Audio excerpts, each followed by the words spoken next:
من يهده الله فلا مضل له ومن يضلل فلا هادي له وأشهد أن لا إله إلا الله وحده لا شريك له وأشهد أن محمدا عبده ورسوله اللهم صل على محمد وعلى آل محمد. Alhamdulillahilladzi bi ni'matihi tatimmus shalihat. Alhamdulillah, kita bersyukur kepada Allah Subhanahu wa taala. Kita masih diberikan nikmat dari nikmat-nikmat Allah taala. Ya, karena Nabi SAW berfirman, nikmatani maghbubun fihima katsirun minan nas. Ya, di antara dua nikmat yang sering dilupakan atau dilalaikan oleh kebanyakan manusia adalah nikmat sehat, ya, as-sihat wal faragh, yaitu nikmat sehat dan nikmat waktu luang. Dan semoga kita semua di sini, ya, terutama sahibul bait, ya, diberikan kesehatan, baik keluarganya, anak-anaknya, ya, anak-anak dan keturunannya diberikan kemudahan dalam rizki dan juga kesehatan, ya, dalam taat kepada Allah Subhanahu wa taala. Tidak lupa juga kita senantiasa berdoa, ya, misalnya Allahumma inni a'udzubika min zawali ni'matik, ya Allah, sungguhnya kita memohon kepadamu dari dihilangkannya nikmat, ya, karena begitu banyak nikmat yang Allah berikan kepada kita, ya, dan kita memohon agar nikmat itu tidak Allah hilangkan, ya, dan kita bisa mensyukurinya. Salawat dan salam semoga senantiasa tercurah kepada Nabi Muhammad SAW beserta para keluarga beliau, para sahabat beliau, dan semoga senantiasa kita istiqomah dalam menjalankan sunnah-sunnah beliau. Baik, kita lanjutkan pelajaran kita. Kemarin masih di surat An-Nazi'at. Kita sudah baca, kalau bacanya itu di ayat 1 sampai 14, ya. Tapi penjelasannya kalau tidak salah baru sampai ayat 5. Nah, sekarang kita coba dibuka ayat ke-6. Kita lanjutkan sedikit. Silakan yang bawa Al-Quran. Ya, Allah Ta'ala berfirman, A'udzu billahi minasyaitonir rajim. Yauma tarjufur rajifah. Ya. Jadi kan setelah Allah Ta'ala itu bersumpah dengan apa? Dengan malaikat-malaikat yang banyak, ya. Wan nazi'ati gharqa, wan nasyitati nashta, was-sabihati sabha, fas-sabiqati sabqa, fal mudabbirati amra. Itu semua dari jenis apa? Malaikat-malaikat Allah Subhanahu wa taala. Kemudian Allah Ta'ala melanjutkan yauma tarjufur rajifah. Apa artinya? Pada hari tarjufur rajifah, yaitu ketika ar-rajifah. Ar-rajifah itu tiupan pertama, itu kiamat. Ya, ar-rajifah itu adalah tiupan pertama. Tarjufu yaitu ditiup. Jadi bumi ini hancur bukan dengan cara diobrak-abrik, ditiup. Ya, ini menunjukkan bahwa begitu lemahnya diri kita, ya, begitu lemahnya kita di hadapan Allah, sehingga bumi ini nggak perlu effort besar, ya, untuk menghancurkan, kecuali hanya ditiup saja, ya, ditiup saja. Dan ini udah lewat pembahasannya di tafsir surat An-Naba yang kemarin, ya, bahwasanya nanti kiamat itu akan ada berapa tiupan? Ada dua tiupan sangkakala. Gambarannya nanti kita akan ketemu di surat Al-Infitar. Nanti kita nyampe, ya, setelah An-Nazi'at terus, ya, nanti ada surat Al-Infitar. Idas sama unfatarat wa idal kawakibu tatarat. Nanti kita akan sampai. Ya, mungkin yang kita hafal gambaran kiamat itu ketika ditiup oleh malaikat, idza zulzilatil ardu zilzalaha wa akhrajatil, dan Allah keluarkan dari bumi ini apa? Athqalaha. Ya. Kalau nggak salah Merapi ini, ya, mau erupsi, ya, kalau lihat berita kemarin, ya. Nah, wa qala al-insanu ma laha. Jadi kita baru keluar saja, ya, batu-batuan lava, ya, dari gunung berapi sudah hancur, ya, sekitarnya, apalagi wa akhrajatil ardu athqalaha, maka gambarannya sangat besar. Nah, habis tiupan pertama, kemudian Allah Ta'ala berfirman, tatba'uha radifah. Kemudian diikutin sama, kalau pertiupan pertama apa? Yauma tarjufur rajifah. Ar-rajifah itu tiupan satu. Kalau tiupan kedua apa namanya? Ar-radifah. Bedanya pakai dal. Tatba'uha radifah. Kemudian diikutin sama ar-radifah, yaitu apa? Tiupan yang kedua. Nah, tiupan satu sama tiupan dua ini berjarak, karena pas ditiup satu nih udah hancur, nggak ada yang hidup lagi ya, semua makhluk ya, kecuali ini ada ikhtilaf ya, kecuali malaikat Israfilnya nanti dia akan binasa ya. Sebagian pendapat ikut binasa di tiupan pertama, sebagian yang lain nanti ya, tiupan kedua ar-radifah. Tapi poinnya adalah Abu Hurairah ya, kalau kita dengar Abu Hurairah ini kan sahabat Nabi SAW, ahlu suffah, itu yang tinggalnya di Masjid Nabawi. Pernah ditanya ya, ketika itu mendengar Nabi SAW bilang, ma bainan nafkhatain arbaun, antara jarak dua tiupan, baina an-nafkhatain arbaun, itu 40. Nah, sayangnya Abu Hurairah itu dengernya ya entah dilupakan atau memang nggak jelas atau gimana.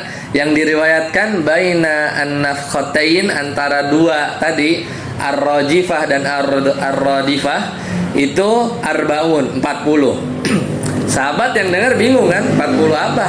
Qalu ya Abu Hurairah, wahai Abu Hurairah, arbauna yauman, jaraknya tuh 40 hari dari tiupan satu ke tiupan dua. Qala apa itu? Aku nggak tahu, lupa apa 40 apa nggak tahu.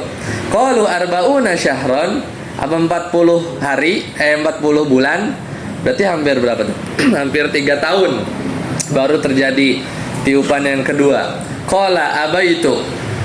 Aku nggak bisa mastiin ya, pokoknya aku dengar Nabi SAW bilang baina an-nafkhatain arbauna yauman, hari, arbauna syahron, 40 bulan.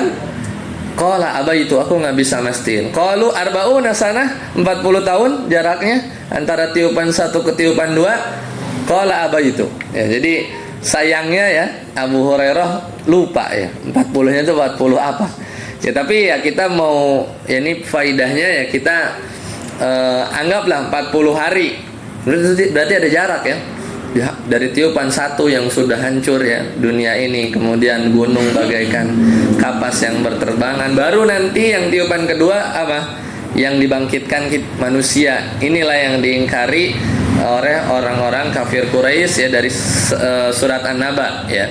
Itu berkaitan dengan yang diingkari oleh mereka adalah hari kebangkitan ini ya, hari kebangkitan ini. Kemudian Allah Ta'ala berfirman, qulubu yawma idzi wajifah. Pada hari kiamat itu tiupan satu ya, kalau tiupan dua kan bangkit ya, bangkit semua. Qulubu yawma idzi wajifah. Qulub, hati manusia pada waktu itu ketakutan, sangat takut. Gambarannya ketika di hari kiamat itu yang tersisa atau tidaklah terjadi kiamat kecuali memang tidak disebut sama sekali lafaz apa? Allah di muka bumi ini. Bagaimana enggak? Karena sebelum hari kiamat, yaitu tiupan pertama, itu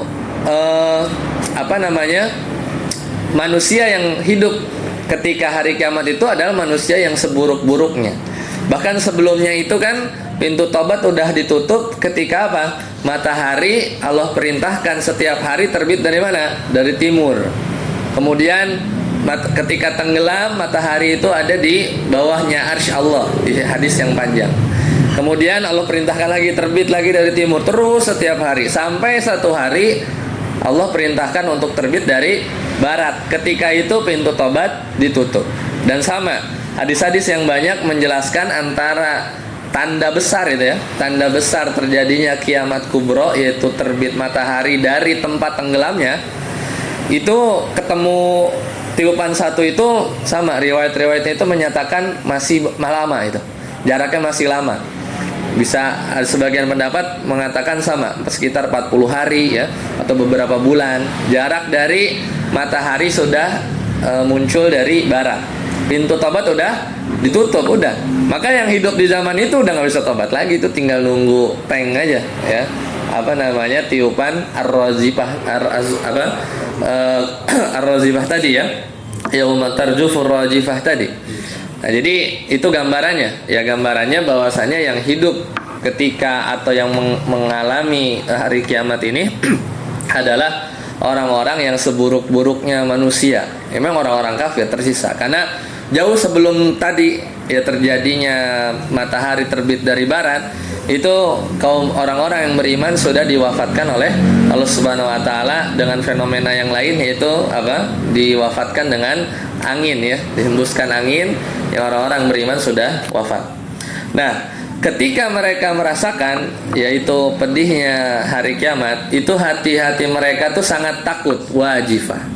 Gambarannya itu mereka itu wajahnya putih, matanya itu kalau takut tuh putih, itu hitamnya udah hilang ya, saking takutnya. Bahkan di sebagian tafsiran ketika menafsirkan surat Ibrahim ayat 43, Allah Ta'ala berfirman ketika hari kiamat, wa afidatuhum hawa, dan hati mereka ini kosong. Sebagian ulama tafsir itu mengatakan kosong karena dada jantung mereka ini naik ke atas, saking ngerinya ngelihat hari kiamat terjadi. Jadi wa afidatuhum hawa, itu surat Ibrahim ayat 43. Maka sangat mengerikan. Nah, ayat 9, wa absaruha khasyiah, pandangannya tunduk ya, sambil berkata apa? Yaquluna a inna lamarduduna fil hafirah. Orang-orang kafir bilang apa? Apakah sesungguhnya kita benar-benar akan dikembalikan kehidupan semula? Nah, berarti ini udah tiupan kedua. Jadi kan udah binasa tuh. Kemudian tiba-tiba aina lamarduduna fil hafirah. Apakah benar-benar kita akan kembali ke kehidupan semula alias bangkit lagi? Mereka heran. Ya, padahal mereka yang paling nggak percaya, ya menentang. Itu apakah tulang belulang ini sudah bisa akan bisa bangkit lagi? Ya, kemudian mereka percaya Allah ya, orang-orang kafir Quraisy itu percaya Allah, ya yakin bahwasanya Allah adalah yang menciptakan. Cuman hari kiamat, hari kebangkitan itu mereka nggak mau percaya, karena tahu, karena mereka banyak dosa ya, dan dia tahu kalau dibangkitkan akan dibalas ya, makanya mereka lebih memilih untuk tidak percaya hari kiamat atau hari kebangkitan. Kemudian di ayat 11 Allah Ta'ala berfirman, "Aidza kunna idzaman nakhirah", apakah akan dibangkitkan ya, kunna ketika kita ini idzaman, itu udah jadi tulang belulang, nakhirah yang udah hancur. Iya, semua hancur kecuali apa? Tulang ini tulang belakang yang ujungnya ini nih, tulang yang dekat ekor ya, tulang ekor itu tersisa. Dari situlah kita akan dibangkitkan lagi. Qalu tilka idzan karratun khasirah. Kalau begitu, kalau demikian, maka itu adalah pengembalian yang rugi ya, karena dia akan diazab. Karena berharap ketika sudah wafat tidak dihisab, kemudian tiba-tiba dia bangkit lagi. Ini pengembalian yang rugi ya, pengembalian yang rugi. Fa innama hiya zajratu wahidah, maka ternyata orang dibangkitkan ini hanya dengan apa? Jazratu wahidah, hanya dengan satu kali tiupan, yaitu yang tadi ya, tatba'u harradifah, maka semua ya akan bangkit. Nah, ini di tiupan kedua yang niup siapa? Malaikat yang sama, yaitu malaikat apa? Malaikat Israfil. Jadi kerjanya sampai yang kedua nih. Entah nunggu berapa tahun tadi ya, Abu Hurairah lupa, 40 hari kah 40 bulan kah jarak antara tiupan satu sama tiupan dua ya. Tapi intinya yang meniup tiupan kedua ini adalah malaikat Israfil juga. Berarti dia masih Allah takdirkan untuk menyelesaikan tugasnya ya, menyelesaikan tugasnya. Fa idahum bisahirah, maka seketika itu semua mereka ini hidup kembali pada bumi yang baru.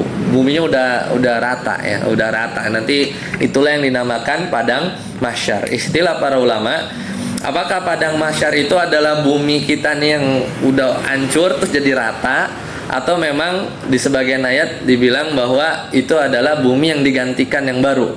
Wallahu a'lam bishawab. Tapi intinya nggak ada tanjakan, nggak ada bukit, nggak ada lembah, ya pokoknya rata. Itulah padang mahsyar, di mana tiupan kedua ini semua bangkit ya, semua bangkit.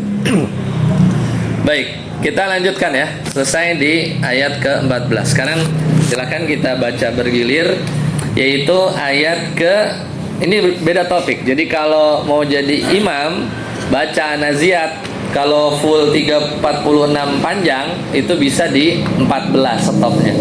Ya, bisa di ayat 14 stopnya. Nah, sekarang kita baca yaitu di topik yang baru ayat 15 sampai 20. Yaitu Allah Ta'ala berfirman, hal ataka haditsu Musa sampai fa'arahul ayatal kubra. Silakan Bang Abdi.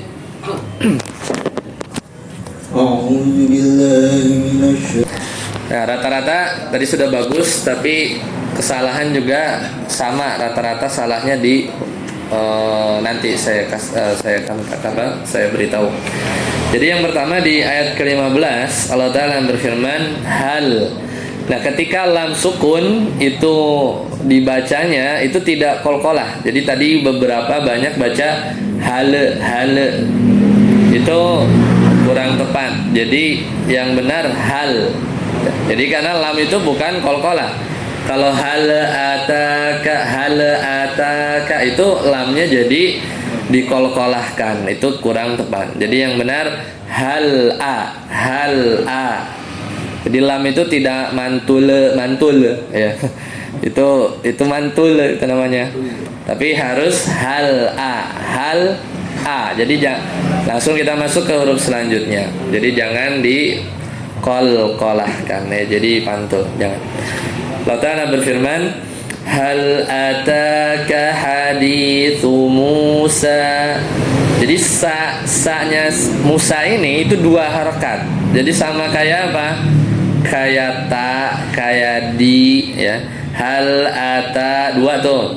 Hal ataka di 2. Musa, mu-nya 2, sa-nya juga 2. Jadi tidak kepanjangan. Jadi hal ataka haditsu Musa terlalu panjang.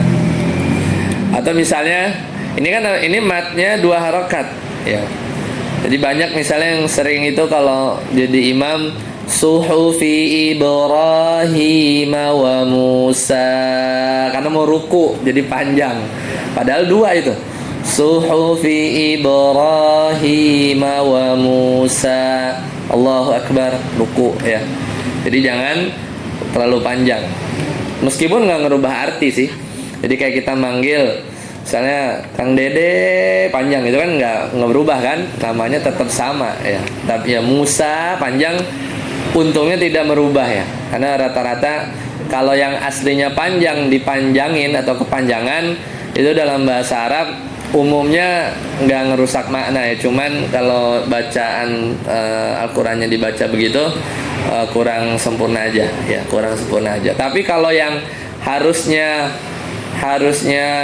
nggak panjang, harusnya pendek nih, dibaca panjang, berarti kan nambahin apa? Nambahin huruf, itu alif ya, nambahin alif kan. Harusnya nggak panjang, dia baca panjang.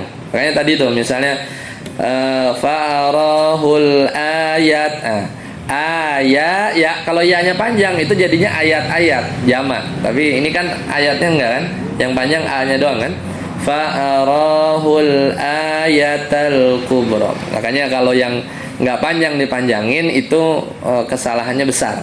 Ya, tapi kalau yang panjang kepanjangan ya masih dimaklumi lah. Ya, umumnya tidak merubah makna. Seperti itu ya. Misalnya wa anzalna minas sama'i matara, hujan. Tapi kalau kita baca matara, bandara, jauh kan? Mator itu hujan, to-nya panjang, matara itu bandara, airport ya. Kan artinya berubah karena yang tadinya nggak panjang dipanjangin. Nah, itu bisa merubah makna. Nah, itu tadi qalqalah ya, di lam itu bukan qalqalah, jadi jangan dipantulkan. Kemudian yang ke-16, 17. Ini dua-duanya ada id sama. Tadi banyak yang baca idze. Ini dialirkan saja. Ilnada, ilna bukan idze ya, tapi ilnadahu rabbuhu ya. Allah Ta'ala berfirman, ilnadahu rabbuhu bil wadil muqaddasi tuwa ya. Ini dua ya, wa-nya dua harakat. Kemudian Allah Ta'ala berfirman di ayat 16 sama, ini ada id. Nah kalau hab, ba baru qalqalah ya. Jadi dibacanya izhab ila fir'auna innahu tagha. Sekali lagi, izhab ila fir'auna innahu tagha. Seperti itu. Kemudian ayat 18 Allah Ta'ala berfirman, ini ada fa nih. Tadi fa itu makhrajnya itu tempat keluar hurufnya itu bukan bibir atas ketemu bibir bawah. Itu P-nya bahasa Indonesia itu P-nya bahasa Indonesia itu makhrajnya huruf P bahasa Indonesia itu bibir atas ketemu bibir bawah. Jadilah papa ya. Atau apa lagi? Kalau fufu fafa itu F ya.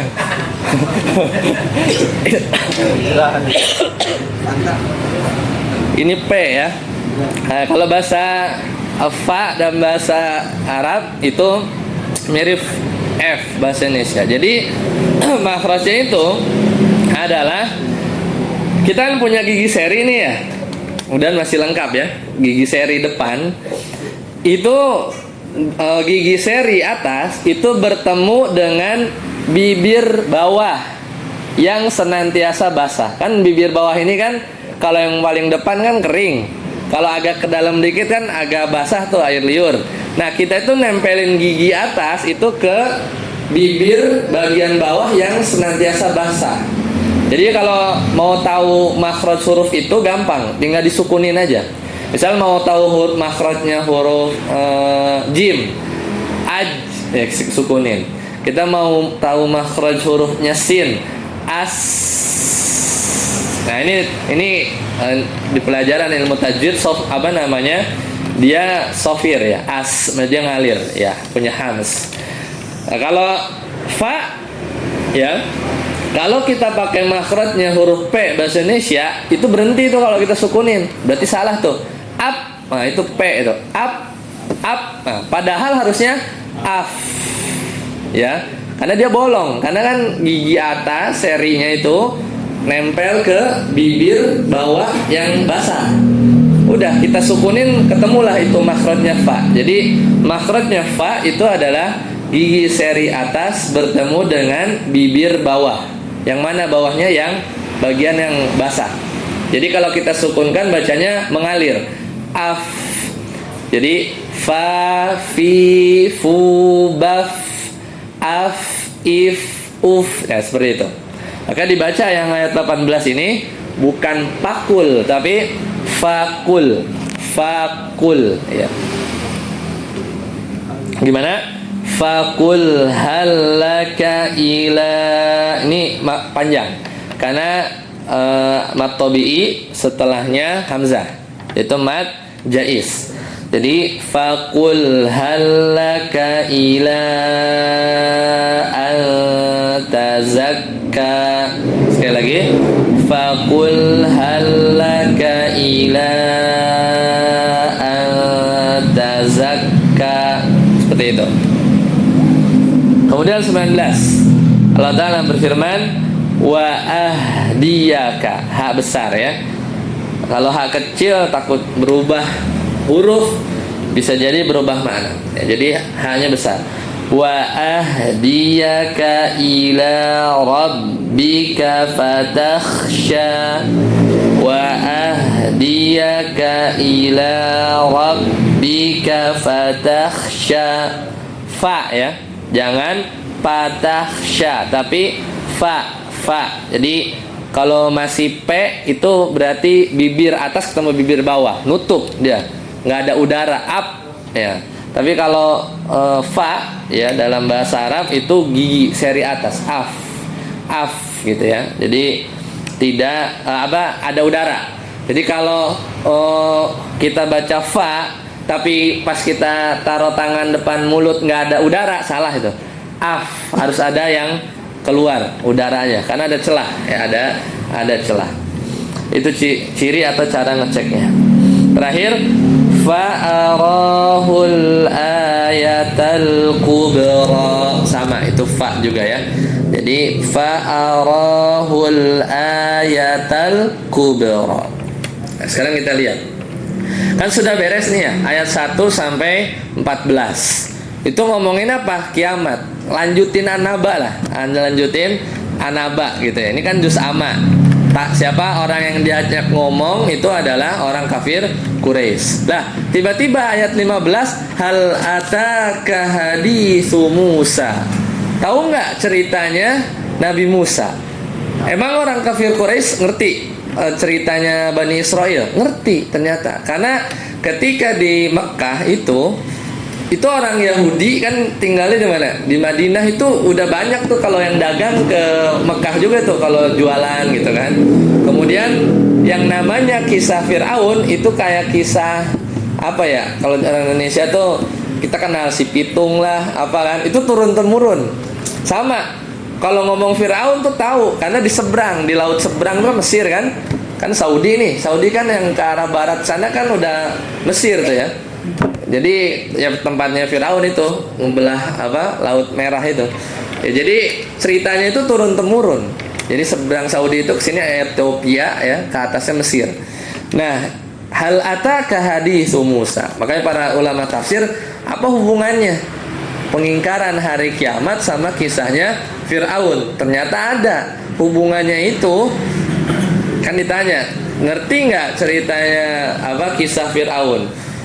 Nah itu kalau orang yang ngingkarin kiamat tuh kayak begitu nanti ya, kayak kurang lebih begitulah, kayak Fir'aun lah nanti ujungnya gitu ya, diazab maksudnya ya, diazab. Hal ataka haditsu Musa, dan ini kisah yang masyhur. Orang kafir Quraisy meskipun dia bukan Bani Israel, ya kan Quraisy itu keturunannya nyambungnya ke Ismail, sedangkan Bani Israel itu kan nyambungnya ke Ishak, Yakub. Yakub itu gelarnya bahasa Arab Abdullah, bahasa Yahudi Israel, Abdullah artinya. Israel itu Abdullah ya bahasa Arabnya. Israel itu artinya hamba Allah ya, Israel itu Yakub bin Ishak. Nah, jadi ya meskipun beda kakek gitu ya, cerita ini tersebar ya di Jazirah Arab. Makanya diingetin, hal ataka haditsu Musa. Ingat nggak? Tahu nggak kisahnya Nabi Musa? Oh berarti Nabi Musa ini pasti pasangannya itu Fir'aun ya, tentang kisah Nabi Musa. Apa yang mau digambarkan? Idnadahu rabbuhu, ketika Robnya Nabi Musa, berarti siapa? Allah Subhanahu Wa Taala. Nada, manggil ya. Di mana? Di Wad itu lembah. Wad itu lembah. Muqaddas itu suci, tua namanya. Jadi ketika itu singkat cerita Nabi Musa setelah lolos dari kejarannya Fir'aun, nyebrang. Kan Bani Israil ini kan namanya kaum yang nggak tahu terima kasih lah. Itu kan udah diselamatin tuh sama dari kebengisannya Fir'aun ya. Udah pokoknya segala macem lah ya, ditolongin lah. Tapi sampai pada akhirnya dikejar, udah di depan ketemu laut, masih juga nyepelein Nabi Musa. Wah, kita akan mati gitu kan. Padahal kalau sebelumnya tuh udah banyak tuh mukjizat yang keluar kan. Air di Mesir itu kalau buat Firaun jadi darah, ya buat Yahudi bening. Sawahnya Bani Israil itu enggak dimakan belalang, sawahnya Firaun tuh habis gitu. Pokoknya banyak lah mukjizat yang terjadi pada Bani Israil, tapi mereka mengingkari. Bahkan sampai detik dikejar sama Firaun, udah terperangkap nih di sana laut, di sisi sana tentaranya Firaun itu masih juga nggak percaya, sampai nyebrang udah dibelah itu laut, dan dibelahnya itu bukan satu, berapa? 12. Jadi karena sukunya Bani Israil itu ada berapa? Ada 12. Jadi jalurnya tuh satu jalur, suku satu ya. Yahudi itu ada 12. Satu jalur, suku 2 sampai 12. Udah dibelah, nggak mau masuk juga. Kenapa?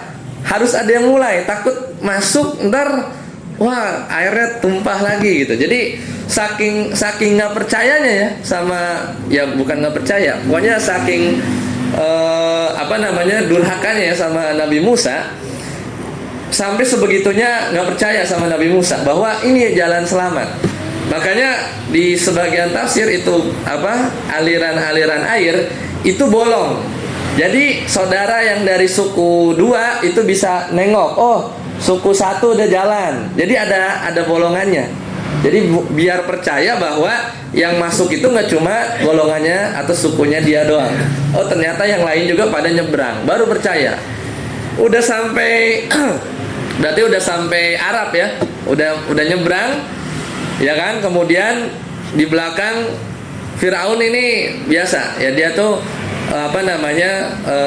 pemimpin yang dia juga gengsi ya. Kalau sebenarnya dia takut ketika mau nyebrang, takut tiba-tiba airnya nutup. Tapi apa yang dikatakan, dan bodohnya orang-orang yang mengikuti Firaun, sambil ketemu air yang udah kebuka, Firaun bilang ke tentaranya atau yang mengikutinya, wahai kaumku, lihat air ini sudah dibuka untukku gitu ya. Untuk meyakinin supaya bahwa ini dibelah gara-gara Firaun yang sakti, padahal itu ya dibelahnya karena mujizatnya Nabi Musa. Akhirnya masuklah semuanya, dikejar sampai tepi sana selesai, nggak ada yang tertinggal. Kemudian Allah Ta'ala perintahkan untuk nutup. Dan saat itu juga ya sudah Firaun ditenggelamkan oleh Allah Subhanahu wa taala ya, dan semua bala tentaranya. Dan ketika sakarat, barulah di ayat kalau nggak salah di surat Hud ya, itu Firaun bilang bahwasanya aku percaya Tuhannya Nabi Musa. Tapi itu udah nggak bisa karena udah di kerongkongan. Sama kalau matahari udah terbit dari barat atau kita udah sakaratul maut, itu udah ditutup pintu tobat. Saking nggak mau ya, malaikat dengar ya bahwa bergumam Firaun bahwa dia bilang percaya Tuhannya Nabi Musa. Malaikat itu ambil pasir ya, di hadis yang sahih, dia sumpel mulutnya siapa? Firaun, takut dia tobat ya, saking ya dibuat seperti itu ya kejadiannya. Dan ketika sudah tahu orang-orang Bani Israil ini, lihat Firaun itu udah tenggelam, mereka nggak percaya juga ya. Bani Israil itu nggak percaya juga bahwa Firaun udah mati. Akhirnya di ayat yang lain Allah jadikan jasadnya Firaun itu benar-benar ngambang dan mendarat di pesisir yang dimana di situ ada orang-orang Bani Israil. Sampai ngelihat dengan mata kepala sendiri bahwa Firaun itu benar, itu Firaun mati ya, wafat, maka baru mereka percaya. Setelah itu ceritanya panjang lagi. Bani Israil bikin sapi lah, disembah lagi, pokoknya bandel lah Bani Israil itu ya. Makanya sampai suratnya panjang. Surat Al-Baqarah. Sedangkan kita di Al-Fatihah itu minta supaya nggak kayak Bani Israil Yahudi ini. Pokoknya geblek banget lah, seperti yang sekarang di Israel ya, di Palestina. Kita minta supaya siratal ladzina an'amta 'alaihim ghairil maghdub. Kita minta 17 kali supaya enggak seperti orang Yahudi, ghairil maghdubi 'alaihim waladdallin. Apa itu orang Yahudi? Gimana sikapnya? Baca lanjutan surat Al-Baqarah ya. Al-Baqarah itu ceritain tentang Bani Israel. Nah, kemudian ayat ke-17 Allah Ta'ala berfirman, idhab ila fir'auna innahu tagha. Jadi Nabi Musa dikasih satu perintah untuk ke Fir'aun, bahwasanya Fir'aun sudah melampaui batas ya. Bahwasanya Fir'aun sudah melampaui batas. Apa batas yang paling tinggi? Ketika dia tengok ya ke langit beserta menterinya Haman, yang dia bikin bangunan tinggi, kemudian dia tengok ke langit, mana Tuhan Nabi Musa ya. Kata Firaun, ana rabbukumul a'la, dan aku adalah Rob kalian yang maha tinggi ya. Jadi itulah kekufuran dari puncak yang paling tinggi, zalim, itu menjadikan dia seolah-olah sebagai Robnya ya. Idhab ila fir'auna innahu tagha fakul halaka ila antazakka. Nah, ini yang menarik. Jadi ini antara Nabi Musa sama Fir'aun, ini adalah dua orang, yang satu yang soleh banget, yang satu yang berdosa banget. Nah, makanya ketika kita kita lagi nasehatin keluarga kita atau menasehati orang-orang di sekitar kita yang mungkin ya dosanya ya ada dosa sedikit, itu jangan ngegas banget, karena dia bukan Fir'aun, ya nggak? Ya, sedangkan Nabi Musa yang ketika menghadap orang yang paling super zalim, itu sampai dibilang apa? Kul, katakanlah, hal laka ila antazakka, mau nggak? Ditawarin, bukan tobat lu, enggak, tapi mau nggak? Bukan mau nggak tobat, bukan, mau nggak bersihin hatimu, gitu kan? Bahasanya halus. Jadi Nabi Musa mendakwahkan orang yang paling zalim itu bahasanya halus, bukan hei Fir'aun, kembalilah ke jalan Allah, enggak, tapi mau nggak aku tunjukkan ya supaya engkau hatinya bersih. Nah, ini banyaklah faidah yang bisa kita ambil berkaitan dengan dakwah. Karena kita bukan Nabi Musa, ya kan?